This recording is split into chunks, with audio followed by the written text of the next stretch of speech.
Good afternoon, everyone. My name is Keith Howell, and I today will be talking to you about what you know as Egypt, but we'll be talking about it from its proper name, its indigenous name, which is Kemet. I've been teaching in the public school systems of Camden and Newark for 25 years. I have majored in Black history. Prior to that, I was chairperson of Black History Month at Philadelphia Electric Company for 12 years. So this is one of my callings in life, and basically my favorite subject is talking about Kemet. I'm honored and blessed that I was asked to do this by my sister, Munir. I really appreciate her. She was a colleague of mine when I first started 25 years ago at U.S. Wiggins. She taught 6th grade and I taught 4th grade, and we were the Afrocentric teachers. And I am still in contact with many of those students, and they are very successful. And the two teachers they remember are us too. So I'm pleased to do this today.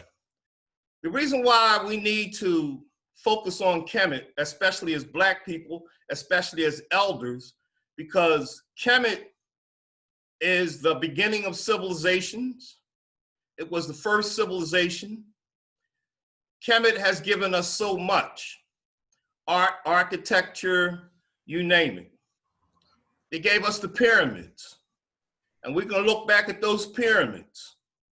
And those pyramids are monuments that give us momentum to continue to do what we've done as a Black race and to continue. The beginning is the end, and the end is the beginning. Dr. John Henry Clark and Ella Baker, civil rights activist with Dr. King, said that in order to know where you're going, you have to know where you've been. And this is where we were. We were great. We're great now in spite of attacks, but we can be even greater and better. And as elders, we must get this to our children and our grandchildren. I'd like to give you some words from Dr. John Henry Clark. I'm quoting from him from a book called Nile Valley Contributions to Civilizations. And Dr. Clark says, history is a clock that people use to tell their political and cultural time of death. It is also a compass that people use to find themselves on the map of human geography. The role of history is to tell people what they have been and where they have been, what they are and where they are. The most important role that history plays is that it has the function of telling a people where they still must go and what they still must be. End of quote. Dr. John Henry Clark was a mentor of mine at Jersey City State, 1975, 1979. Him and my brother right here, Dr. Yusef Ben Johanan, were my mentors. Many of us know about them now, but I knew them before they were famous, and they mentored me. And a lot of what you're going to hear today came from them and their books, and also mouth to mouth, I should say person to person. And so we gave the world the first civilizations. We built the pyramids. We were the first writers. We were the artists. We gave the world its first religion here in Kemet. I want to talk about two things today. First thing I want to talk about is the geography, along with the beginnings of civilization and mankind as we know it. The first man, the first fossils, the first skulls were found by a British anthropologist named Louis Leakey, who spent nearly a lifetime in the Ottaville Gorge which is the Grand Canyon of Southeast Africa. So that's at the bottom of the White Nile, Kilimanjaro mountains in Kenya, Uganda, and Zaire. They find what they call it Lucy, and some people know her as Eve. And they find them in this area. The other bones and fossils they find are of humans in that area. And this is where mankind begins. So at the bottom of the Nile, which we call the White Nile, is where they found these human remains. And then mankind travels up the Nile River and begins to create civilizations. This area at the foot of Mount Kilimanjaro, going up the Nile, begins a civilization, what we call Nubia now. Any questions so far?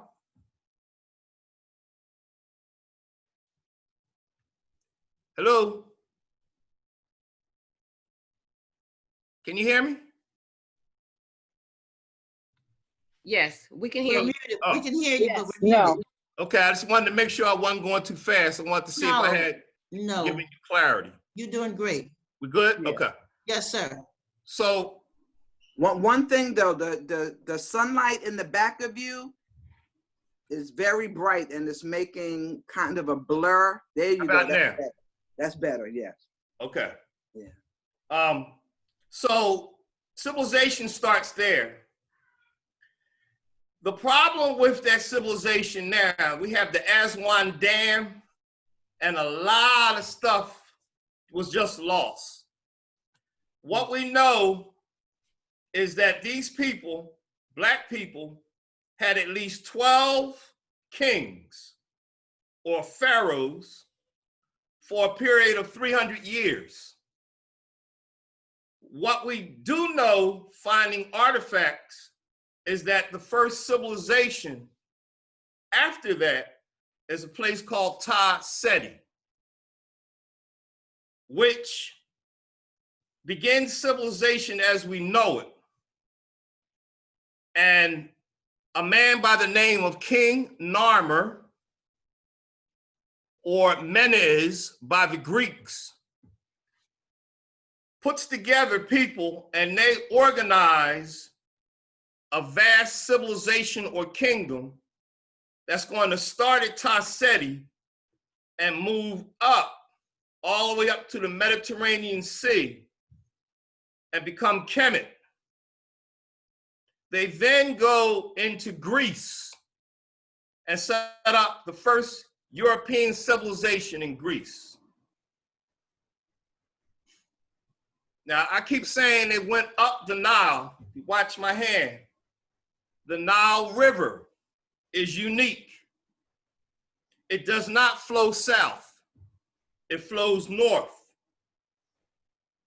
The other greatness about it is the longest river in the world, twice the size of the United States, 4,165 miles approximately. And so in this great area is where we have civilization beginning.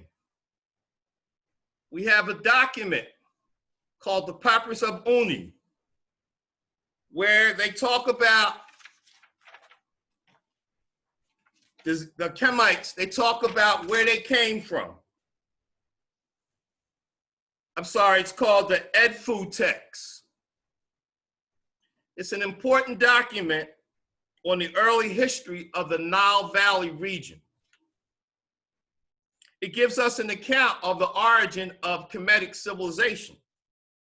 According to this record, civilization was brought from the south, our south, by a band of wanderers under the leadership of King Horus, who was later deified. His followers were called the blacksmiths because they possessed iron supplements. This early culture has been traced back to Somalia, although it may have originated in the Great Lakes region of South Africa. So unfortunately, I don't have the map here to show you, but Somalia and those Great Lakes region of Africa is what I began with, the beginning of the White Nile. So it's basically the same area, depending on what epoch, what time period we're talking about. The names will change. But basically they're saying that everything came from, as we know it, from the south and moved north. So let's go back to this Nile River. Two rivers are the Nile. It begins at the White Nile, which is where civilization actually starts. And it flows north up into the Blue Nile. Right after the Blue Nile is going to start what we know as Kemet. Everybody with me? In the Bible, it says the Pishon rivers. It's the White Nile and the Blue Nile. So the person I talked about, Lucy, is your so-called Eve. Your garden of creation is right there, Kemet, Nubia, right there. And so we go up the Nile and we start these great civilizations that are going to last approximately 10,000 years. We're going to go further into this. The second thing I'd like to talk about today, which is very important, I'm going to give you at least 12 pieces of evidence that prove that the majority of people in Kemet, Nubia, were Black people.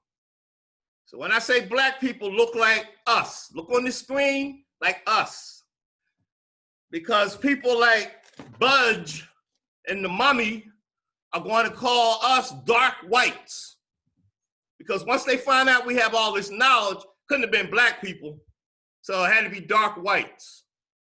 And they came from Europe, according to him.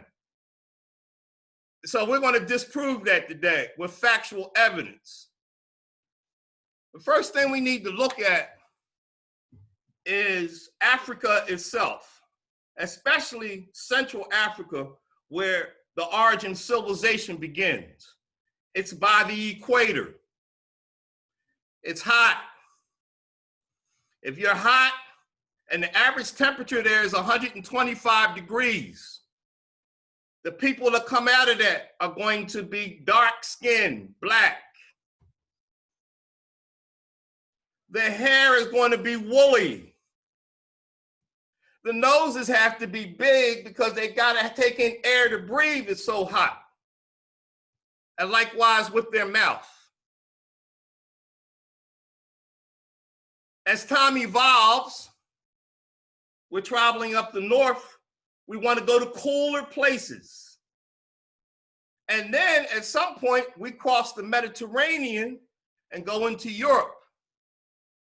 These are called the Grimaldi people, Black people, the first people of Europe. Grimaldi, G-R-I-M-A-L-D-I, Grimaldi, Black people. We're talking about thousands of years ago. And so as you go into Europe, it's a cooler climate. And it gets cold. Ice Age, cold. In order for a Black person to survive that and to adapt, their physics, the physical features has to change. If they don't, they die off. And so because of the climate, the weather, your hair was woolly, but now it has to be strong, stringy and long to cover your neck when it's cold. Your skin now is adapting. It's becoming white. Your nose used to be big. Now it's got to be tiny like that because you can't take in all air. It's cold. Likewise with your mouth.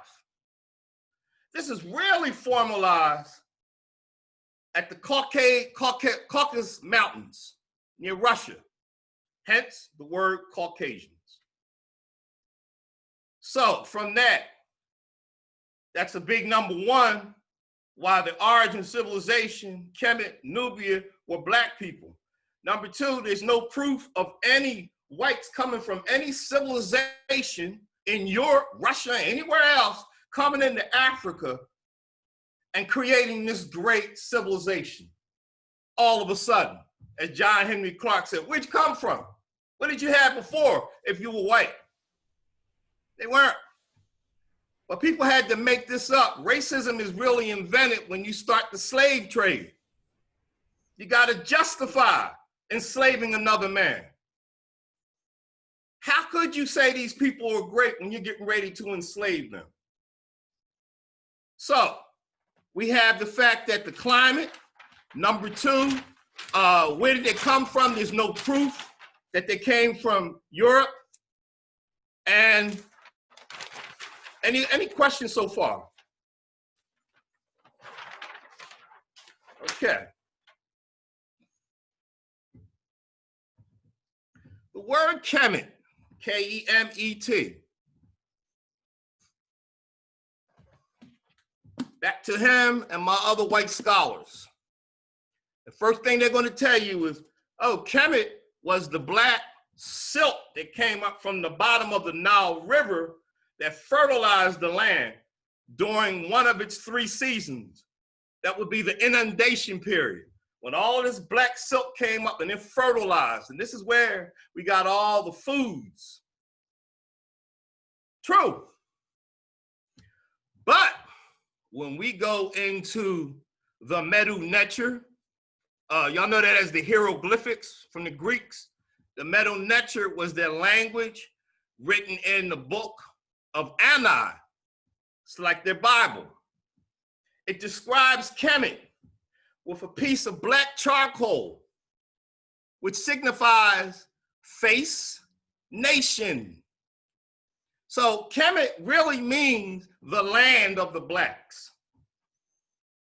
So you had it coming from the bottom of the Nile. That's part of it. But the face of the people, they were describing themselves, were black, just like us, not dark whites. Dr. Cheek Diop in The Origins of Civilization proves me right and disproves all of that. We're going to get into Dr. Diop in a minute. So it was the language of blacks. It was the language of the Kemetic people that stated, they called ourselves black people, sunburnt. And by the way, sunburnt, the next thing we have is eyewitness accounts from whites. The so-called father of history, Herodotus of Greece. He said that they were burnt skin. He also said that these were all Ethiopians. I want to put this in context because this confused me for years. When the Greeks came into Africa and they called them Ethiopian, they thought the whole area, the whole continent was Ethiopia. You can look at original maps and it'll say Ethiopia. Later, as they got in, you see the divisions coming up. And so at one point, Ethiopia is Nubia. And then Nubia breaks, and then it becomes Ethiopia. So just to give you some clarity there. But you have the eyewitness accounts of other philosophers, white philosophers, again describing the people of the land as being black. I mentioned the fifth thing is artifacts. If you go into the pyramids, if you look at the symbols, if you look at all of these artifacts, you will see braids, locks, black skin, jewelry, black people. All right, you can see that with your eyes. The next thing is number 6, going back to Dr. Diop, he does the melanin test. Now, does anybody know what melanin is? Okay, so he does a test. I'm going to read to you exactly what he found with this melanin. Dr. Diop is a scientist, historian, archaeologist from West Africa, brilliant man.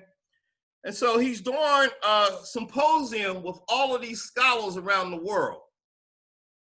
And he's going to prove that Black people were a major part of Kemet, the majority, vast majority, and all of the greatness we know. The other stuff, when they came in, they didn't contribute. That was us.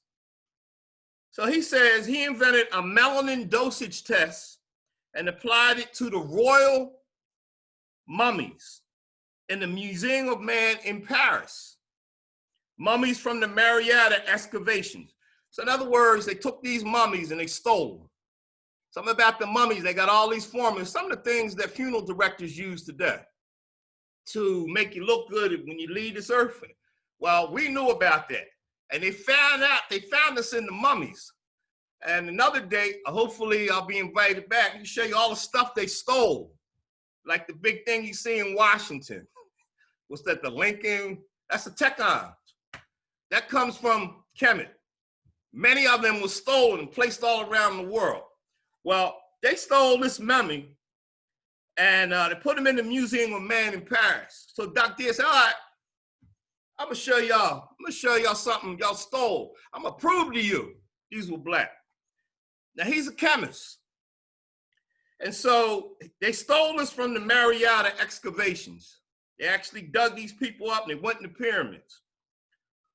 Dr. Diop found out they all had melanin levels consistent with a Black population. The symposium participants made a strong recommendation that all royal mummies be tested. Today, up to 2020, there is no word that this has been done. Dr. Diop struggled for the remaining years of his life to have access to the Cairo Museum for that purpose, but to no avail. See, a lot of times they find out stuff, every time they dig, they find something about us that's even greater. And so what they will try to do is they'll try to hide it, and then they'll deny you access to get it. And so this is what happened there. The next thing that Dr. Diop found out, which would be our number 7, the genetic linguistic relationships that exist between the African languages of Kemetic, Kushite or Ethiopian, Punt or Sumilam, Berber, Chadic, and Arabic. Arabic only covered territory off the continent of Africa, mainly in adjacent Saudi Arabia, an area in ancient times that was as much African as Asian. And by the way, I'm reading from Egypt, Child of Africa. This is it's about 30 essays compiled by Dr. Ivan van Sertima from Rutgers about Kemet, or Egypt as you know it. Then we have, I'm going to read a document for you. I think we may have already discussed it. In the highly respected papyrus of Unifer, an Egyptian book of the coming forth by day and night, it documents the southern African origin of the ancient Kemetic people. Quote, this is in the Medu Neter. We came from the beginnings of the Nile where God Hapi dwells at the foothills of the Mount of the Moon, Kilimanjaro, between Kenya, Tanzania, and Uganda. So that's from our ancestors right there. And you have the paper scrolls again showing the identity. Like I said before, there's no data of any migration of Europeans coming from Africa and settling a civilization. What we do have is, I can talk about the foreigners, and this is going to be proof that they came in, the first ones that came in were the Hyksos, or Asians, about the 12th dynasties. And it took us 200 years to get out. And just a side note, because I like to relate the past with the present and connect it with the future. And I think that's why me and Talia Munir have had success teaching history, because it's all connected. you know, people are proactive. They plan ahead. And we don't do that. I believe the Asians actually look back to this to take control of our communities today. So today, we don't control the hair industry, something that Annie Malone and Madam C.J. Walker did. And I can remember the day I've been selling hair products for over 25 years. I remember the day that the Asians decided they wanted to be a part of ABBA, African Hair and Black AIDS Institute. I think that's what it was called. It was called ABBA, and it was a proud lady. They let one Korean in. Within 4 years, they took it over. Now, y'all go, if you want any hair products, a whole lot of them, you got to go to the Asians. They control the distribution systems. Yeah. They took, I know that Annie Malone and Madam C.J. Walker, those grapevine, all them agents that they had are rolling around their grave looking at, they can't believe this. But they integrated into us. In Kemet, they married into the matriarchal line so they could take over the royalty. And you gotta, you know, I'm connecting this today. You got $5 haircuts now by Asians. They tried to get in the funeral thing. But they actually sit down and study us and plan. And so this is what they did in the 12th dynasty. And it took us 200 years to get them out. The next people that come are the Greeks, the Persians, the Greeks, and then Romans. And none of them actually contributed to the greatness of Kemet. Matter of fact, they destroyed a lot of it. So again, the indigenous people contributed, and you see their pictures doing great things, but not these foreigners. The Arabs come in the 7th century who now occupy Kemet, or Egypt as we know it. Egypt is called that by the Greeks and then later adopted by the Romans, and that's the name today. Next week, I'll get into that further. And then the last thing is a combination of various things, the combination of blood types only found in African people, the Bible history, the skeleton, the skulls are found in the Black race, and they come from us, not from Caucasians. So that's the two things I really wanted to cover today. Any comments, discussions, how you feel? Let me know what's happening.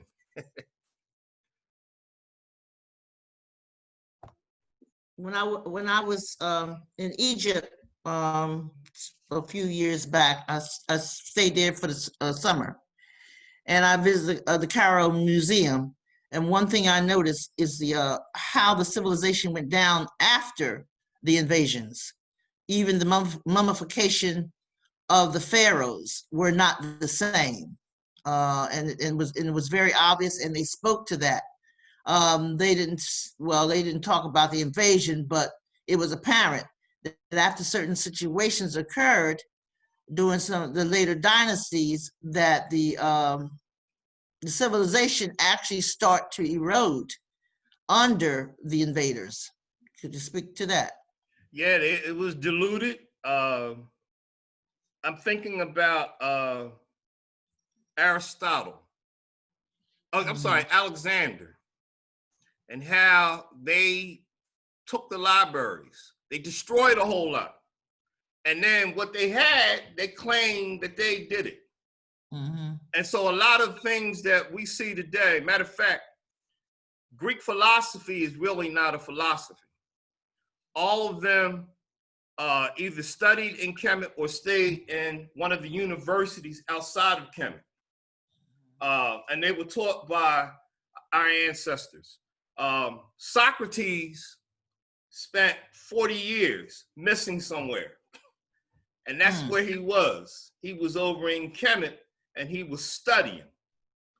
They actually killed him because he was teaching a foreign philosophy. And he was teaching Kemet. And he actually applauded us. There's a lot of things that he said. He takes, the universities teach that he said, but he actually didn't. He got it from us. For example, the biggest one, know thyself.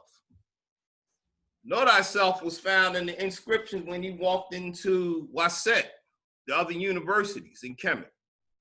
And this is where he studied. Imhotep is the real father of medicine. And he did so many things. Hippocrates, he is the father of modern medicine. Actually, he's the father of drugs. Imhotep was a healer by herbs. And Hippocrates only got 50% of the knowledge of Imhotep got, and Imhotep did that 1,000 years before. But Hippocrates studied at his school. And he's the father of drugs, but didn't know herbs. And we all know the difference between herbs and drugs. So Imhotep could look at people and know what was wrong with them, give them an herb, they was done. I mean, he diagnosed over 200 cures for the body. He also gave us the pyramid under Pharaoh Zehoser, step pyramid, where Miles Davis gets 7 steps to heaven. It was 7 tills. All right, he was a genius. Eat, drink, and be merry, for tomorrow you shall die. It came from Imhotep. He was worshipped. Because he was so intelligent. These are some of the things that have been stolen. A lot of the mathematical formulas that, help me now, Pythagoras, is that his name? Pythagoras. Pythagoras, yes. Yeah, that came from Kemet. Matter of fact, he studied in Kemet, but they get all the credit. Why do they get all the credit? Because it makes whites feel good and they can blossom and big. We don't get that. And me and Miss Monet, we saw this. We were dropping it and they would glow. I mean, they tell me, again, praise due to God, I'm humbled. They say we were the reasons why they succeeded. We gave them their history. These kids didn't have mothers and fathers. They're telling me this. We were their saviors. And one of the main things we did was teach the history. The history you're talking about was stolen and chipped away. I heard, and I'm as blessed as y'all. I ain't been there yet. Me and my wife going. We haven't been to Kemet yet. But I understand now, they painting images white. Again,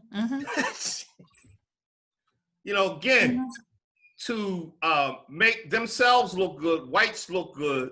And again, once you see this magnificence, you start thinking you're that, and you can become that. You can aspire to that. I'm thinking about Winston Churchill when he said he was trying to fire up the English troops against Hitler, and he said, "Look, man, England ain't did nothing, but I'll lie just to make them feel good and exhort them and give them that fire and courage." And that's what they do today. We ain't lying though. We tell them the truth about us.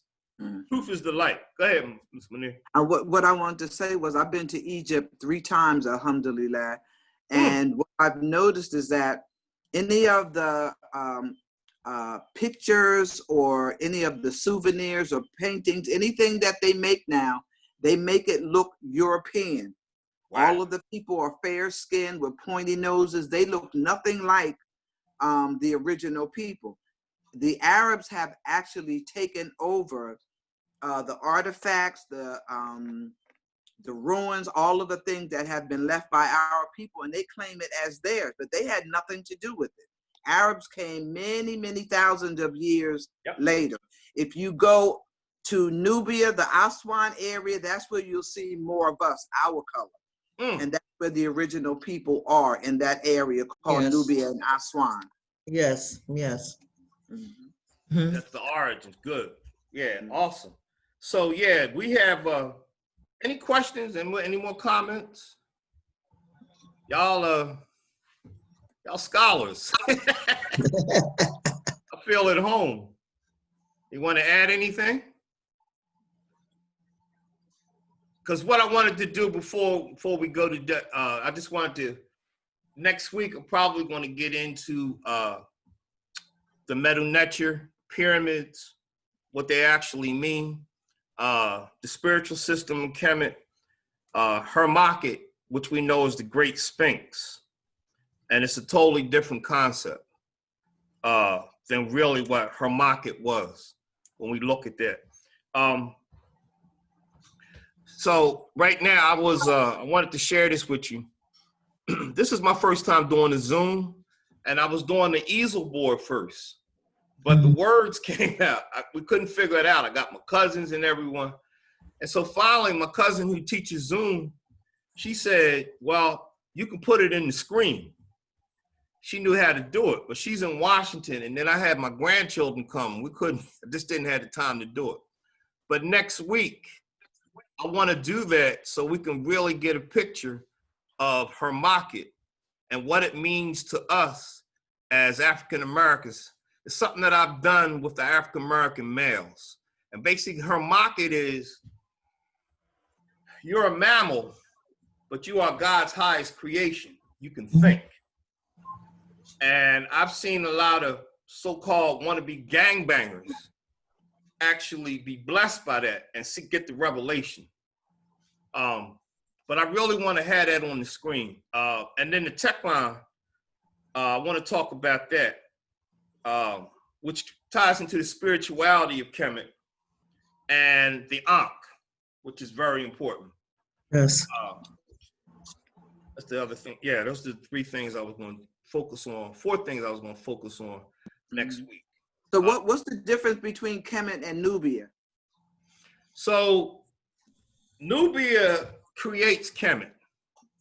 Nubia is down by the Kilimanjaro mountains, that Uganda, Kenya, Zaire. That is the White Nile. And so civilization starts there. And then it moves up. Again, with the Aswan Dam, and again, you've been there. And I'm thinking about my brother, another mentor of mine who's living now, Anthony Browder. He says, man, like 90% of stuff you ain't gonna find out was there. All we have is remnants. But what we do know is for like 300 years, they had great prosperity in that region, Nubia, Upper Nubia, which is our south. And they had at least 12 kings. And they found artifacts for that. But the rest, he said, I don't know how we're gonna do it with that Aswan Dam coming up. It's a lot of it's underwater now. Right. So unless I don't know. Just like, one of the reasons why, besides the invasions, why we had to flee from Kemet was because of the sandstorms and all of that. They're still digging up stuff under the sand, things that we haven't touched. So Nubia is the beginnings, if you will, for Kemet.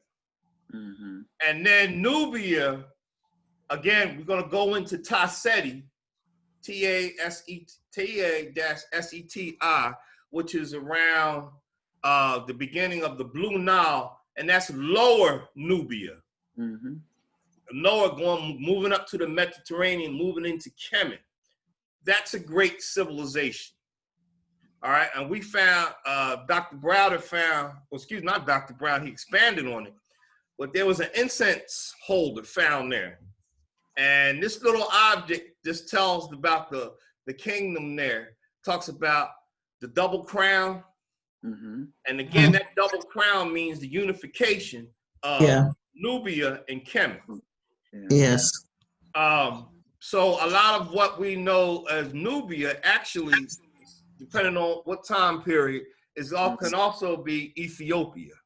And now here's another thing. I'm studying this, and I just found, I always thought that was Kush also. Well, when you get up to the 25th dynasty, it is, but there's a whole separate kingdom called Kush. I didn't know this. I thought it was one and the same.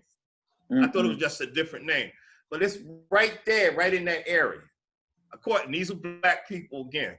But Nubia is awesome. If you can see this, I named my products under Nubian. It's a plug for me. Nubian K Essentials, Nubian Keith Essentials.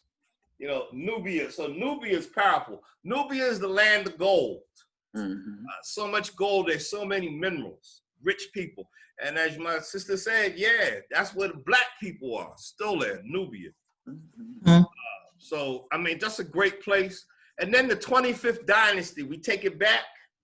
This is the last dynasty where we reign, and that's by the Nubians. They come back and they take everything. I'm thinking of Taharqa, Shabaka, and Pianka. 3 great kings, black kings, jet black, from Nubia. And they run the system up the Nile.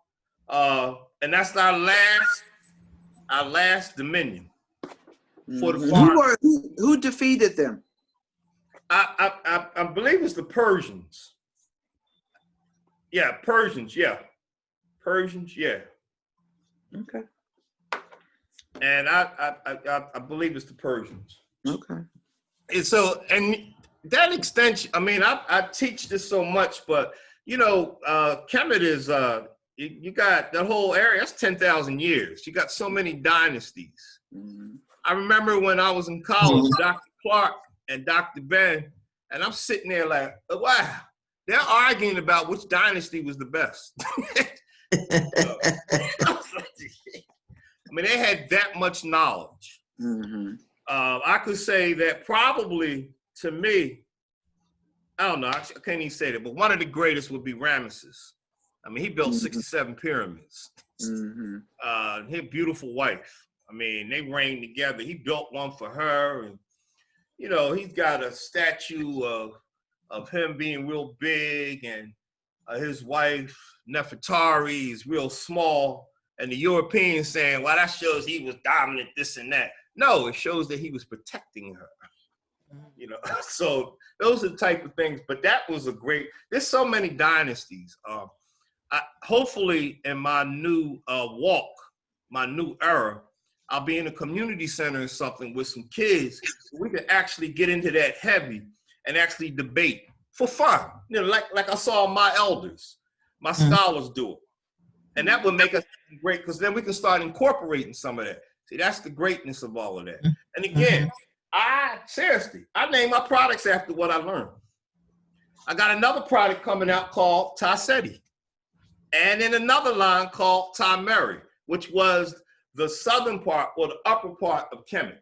That's what they called it first, Tameri. And the bottom was Tassetti, which was in Nubia. But I got products for each one of them. Okay.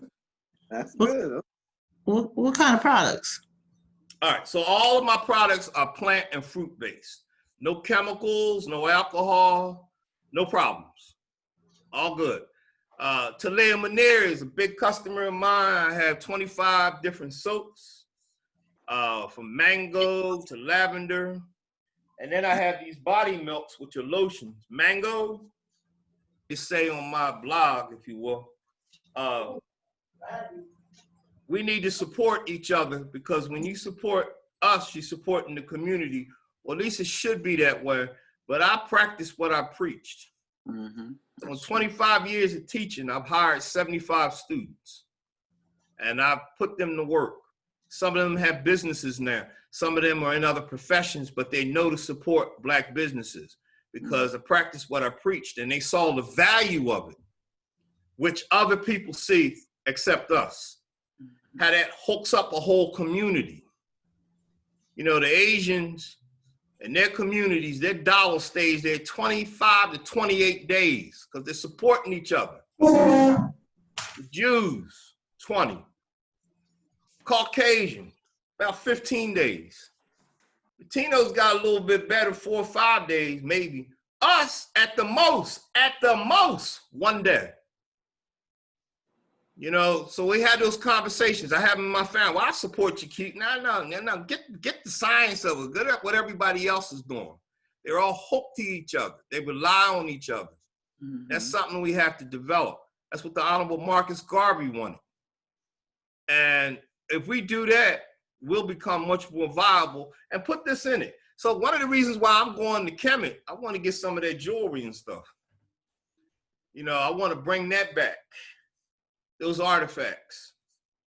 So that's very important. But yeah, this is a Black-owned company, 100% African-American owned, operator, I should say, descendants of African slave owned, and the products are great, and you're employing our people. Win, win, win. Everybody wins for us, though. And it's no. I worked for Keith. I worked with him for a few years, as well as Rabia and one of our students. Yep, we did African Nubian products. Yeah. We had to do. They did the rough days when I was at Cowtown. Yeah. Yeah, I remember that. But